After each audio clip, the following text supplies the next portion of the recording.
My wife cheated on me and left me for another man, but 3 years later we met. Karma worked.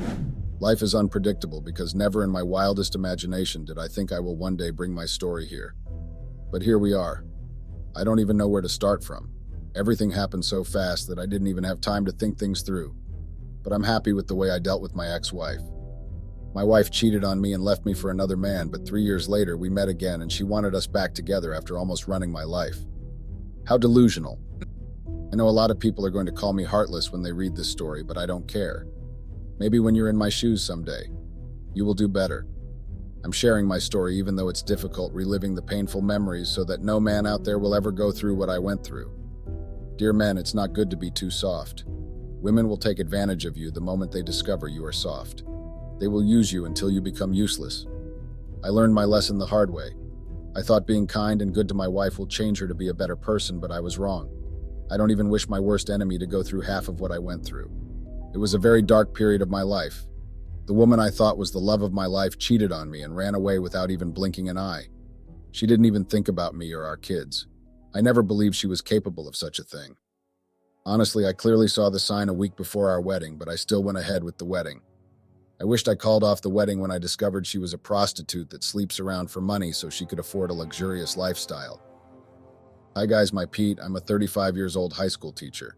The name of my wife is Carly. She is a 32 years old baker and we have been married for 10 years now. And our marriage is blessed with 2 beautiful children, a boy and a girl. I love my wife and kids so much I could literally give my life for her, but I can't say the same about her.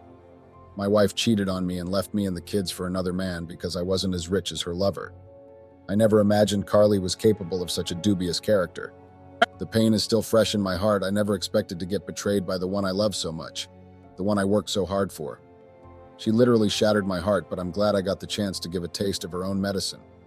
A few years ago, I started noticing some weird behaviors in my wife, like keeping late nights, hiding to make or receive calls, and getting dropped off by random cars. I didn't read any meaning into it at first, but as time went on, I became suspicious. The late night out became every day. Sometimes she even sleeps out. Each time I complained about the late nights, she always gives one excuse or the other.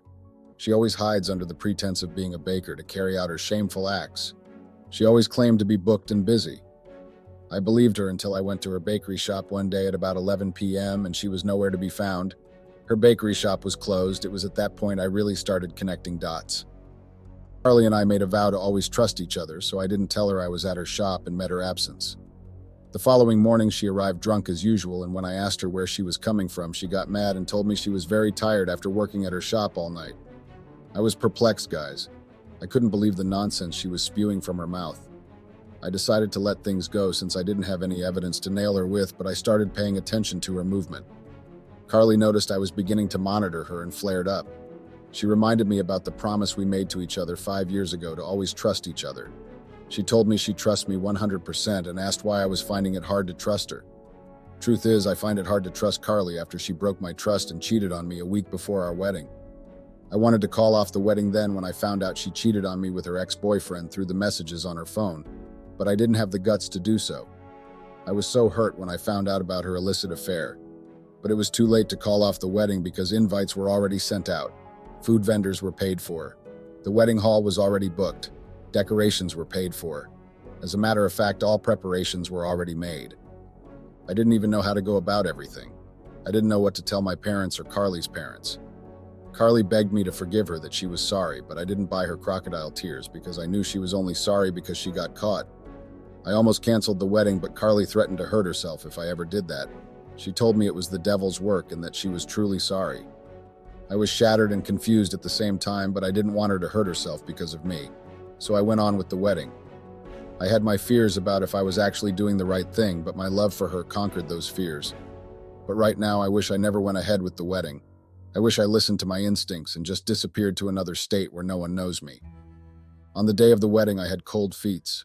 I guess that was the sign I needed to have ended everything, but I didn't. After the wedding, the reality of the betrayal set in. It became hard for me to trust the lady I married. All that continued for about a year before I was finally able to forgive her and forget about the whole. It was then we made a promise to each other, never to betray each other or break each other's trust. I love Carly so much, but one thing that I dislike about her is materialistic nature. Carly doesn't know how to cut her clothes according to her size. She is always after designer things, very expensive stuff.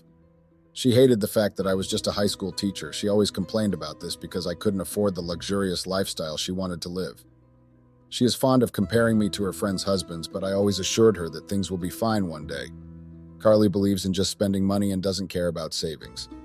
For my little savings, I was able to open a big bakery shop for her after the wedding, but can you guys believe that Carly spent the proceeds and profit from the bakery shop on designer clothes for herself? Carly is the perfect description of an unavailable mother. She was never there for our kids. I'm the one that does practically everything for them, from homework to cooking to laundry to pickups. Carly always claimed she was busy with her bakery shop. She practically doesn't spend time with the children, not even on the days that she is at home.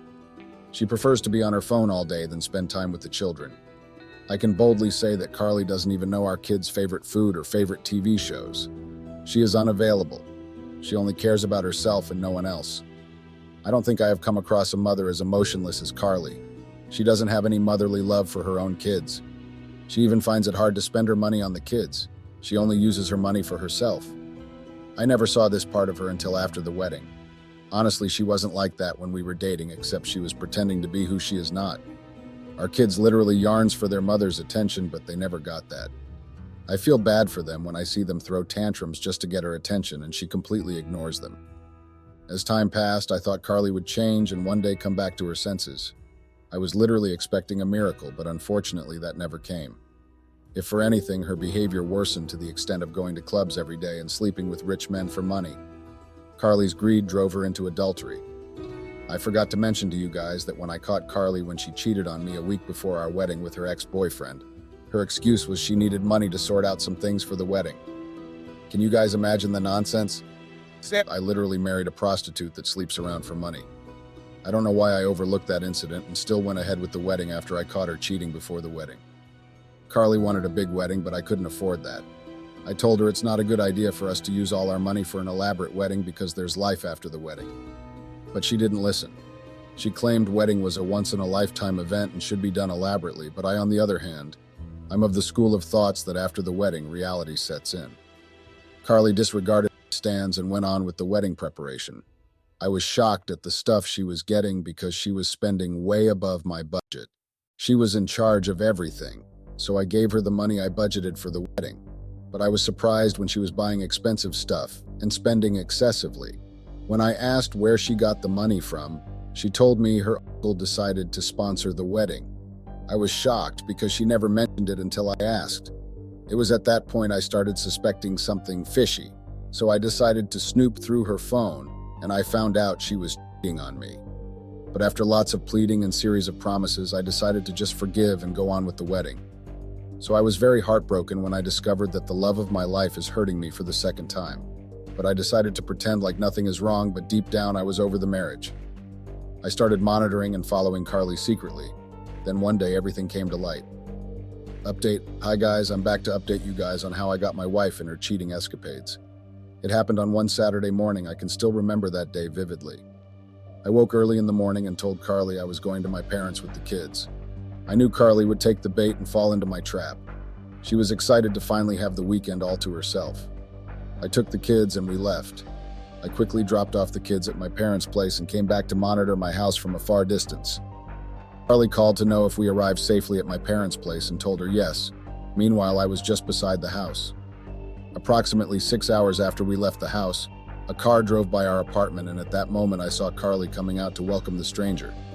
I was shocked, guys. At that point, I could literally feel my heart beating.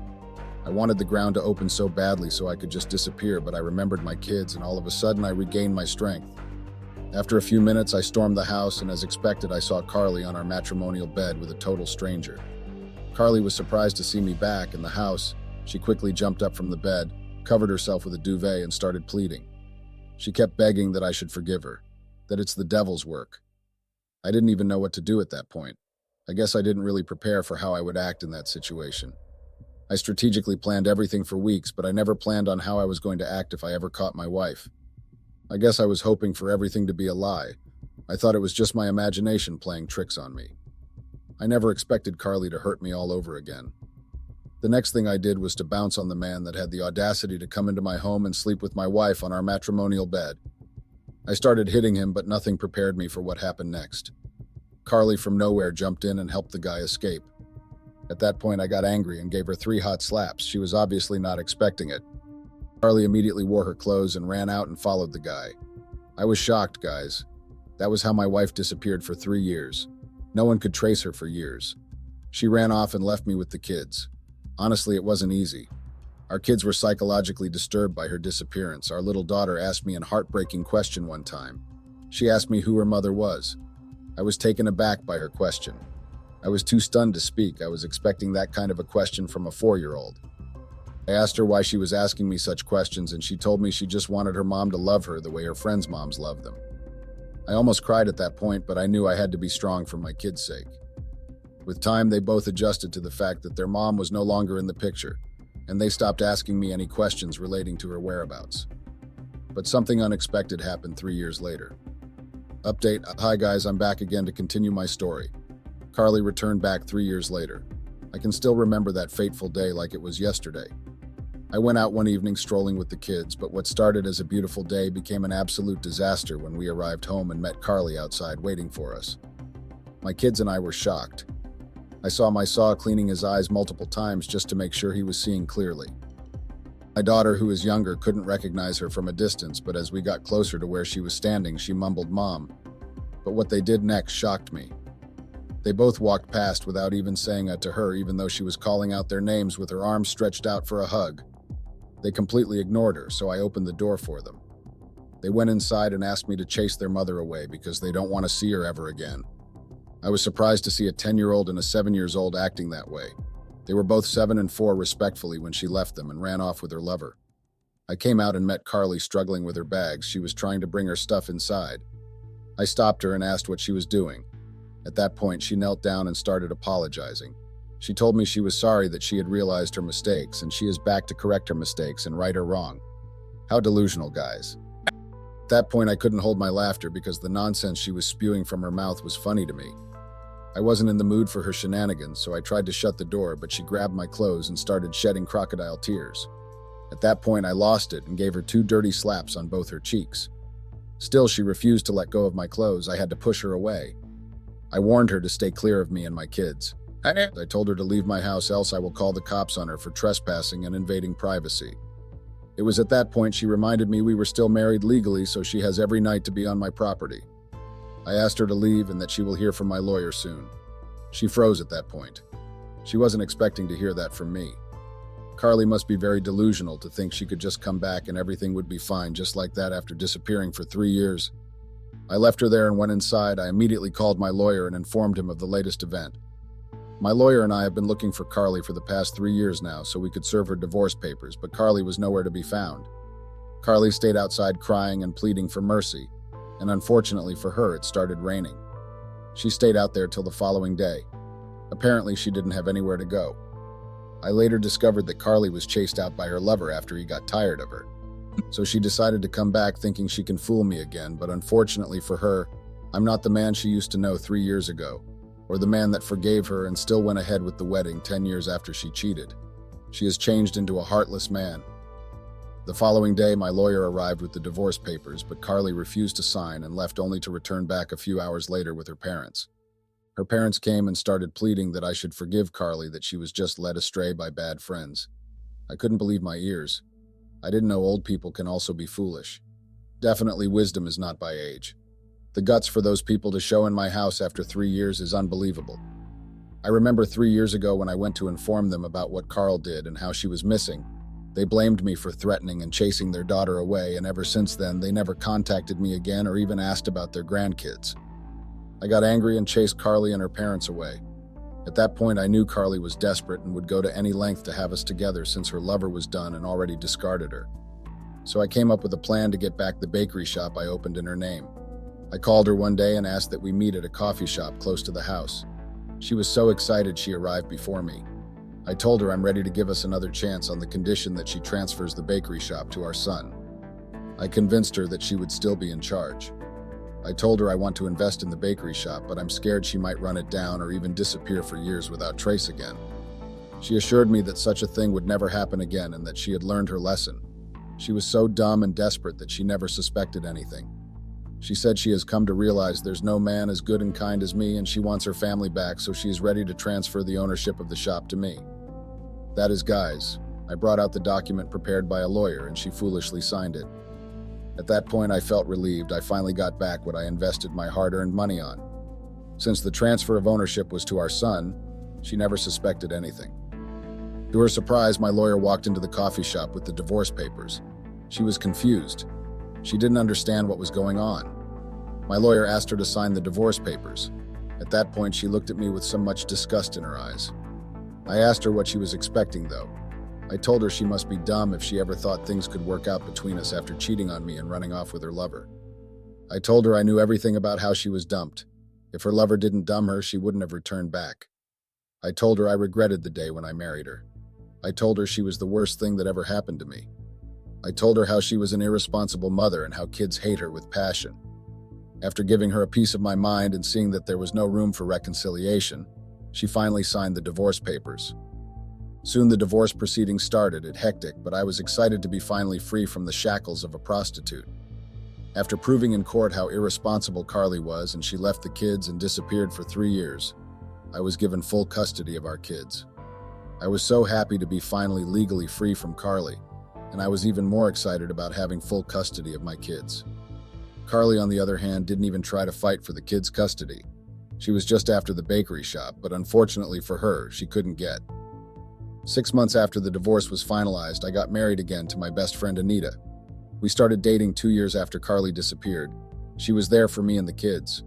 My kids love her so much, and they were both excited when I told them we were getting married. She treats my kids like her own. If not for her, I don't know how I would have coped when Carly ran off with her lover 3 years ago. She was my backbone and confidant. I almost gave up on love, but I'm glad I never did.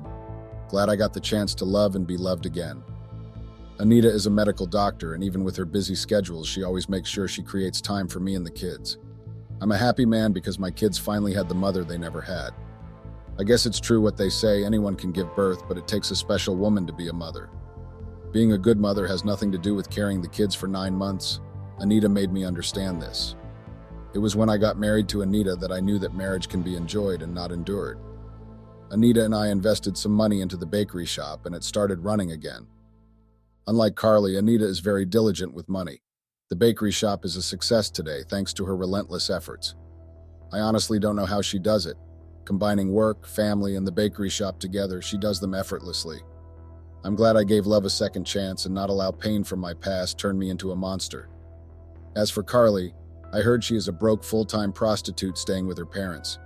I'm so glad my kids don't want to have anything to do with her because honestly, she is a bad influence.